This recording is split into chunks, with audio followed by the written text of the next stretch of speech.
au cours de ces échanges, les gens ont l'impression qu'ils reçoivent quelque chose de nouveau. Il y a quelque chose de différent.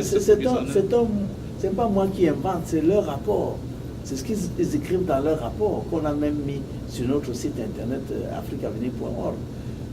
Bon, je dis que, en tout cas, mon expérience, c'est qu'en 2013, l'Afrique a des trésors insoupçonnés à offrir à l'humanité. Mais l'humanité est aveugle parce qu'ils veulent paupériser l'Afrique. Ils veulent, c'est-à-dire que l'image qu'ils diffusent de l'Afrique, oui, c'est l'Afrique des catastrophes, c'est l'Afrique de la misère, parce que cette image-là fait vivre beaucoup de gens en Occident. Mesdames, Messieurs, nous sommes en train de nous entretenir à bâton rompu avec le prince, professeur de sciences politiques, le prince Koumando Bertoua. Nous sommes en train de parler en cet instant précis du programme d'échange et de dialogue. Pour ceux qui ne le connaissent pas, ce programme peut être découvert à www.africavenir.org. Africavenir avec CA. Afrique Avenir avec CA, donc africavenir.org. Et votre fondation, si mes souvenirs sont bons, le contact c'est l'ancienne route de Bonavéry, boîte postale 9234 autant pour moi, Douala 4e Cameroun, et le téléphone c'est 237 95 55 98 44 au Cameroun, ou alors 43 664 402 26 28 en Australie, c'est bien cela? Ah oui, 237 c'est le code. Non, ça c'est le code du Cameroun. C'est le code du Cameroun. 237. Autant pour moi. Et vous pouvez envoyer un email au programme d'échange et de dialogue à order@exchange-dialogue.com. Mesdames, Messieurs, nous allons continuer notre programme et puis nous avons tellement de choses à demander au prince et nous voulons aborder maintenant un des problèmes qui est très important, le problème de la culture. Et en l'occurrence, le problème de la culture Sawa. Le prince Koumando Bertoua appartient certainement à une de ces tribus, sinon il ne serait pas prince. Est-ce que vous pouvez nous éclairer davantage sur la tradition? Que signifie d'ailleurs Sawa? Bon, je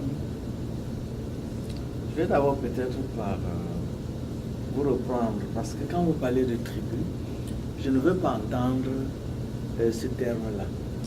Tribu, c'est le terme que les Européens ont inventé pour désigner les peuples africains. Oui. Parce que dans la terminologie que je connais, on ne parle pas de tribu française, on ne parle pas de tribu allemande, on ne parle pas de tribu anglaise. Donc les Européens ont inventé des termes pour diminuer les autres peuples. Et comme ça, on va vous parler de tribus afghanes, de tribus congolaises, il faut arrêter cette histoire. Bon, et encore une fois, c'est parce qu'on parle leur langue. Et c'est eux qui ont inventé leurs mots dans leur langue. Quel est donc le terme consacré? Ce sont des peuples. Ce sont des peuples comme... Mais, je dis, vous allez en Alsace, c'est la tribu alsacienne en France. Vous allez en Bretagne, c'est la tribu bretonne. Vous avez déjà entendu parler de ça.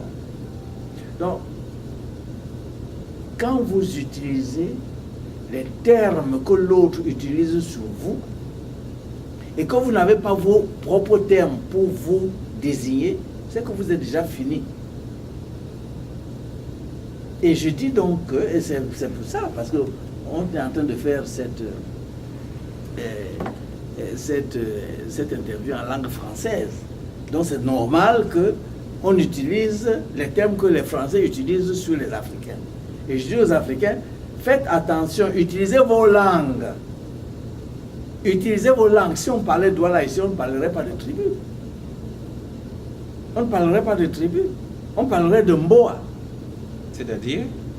Mboa, c'est le peuple. Donc, vous pensez que l'appellation consacrée, ce serait les peuples Sawa? Et comment cela se dirait en Douala? Bien sûr. Mboa Sawa. On dit Mbowa Sawa. Nous sommes déformés et c'est pour ça que je dis à nos jeunes, vous qui refusez enfin pas vous refusez, mais disons que vous qui n'arrivez même plus à parler vos propres langues, vous êtes perdus. Parce que vous allez être formaté même par le langage de l'autre. Et l'autre va vous désigner, vous mettre à la place que lui, enfin, la place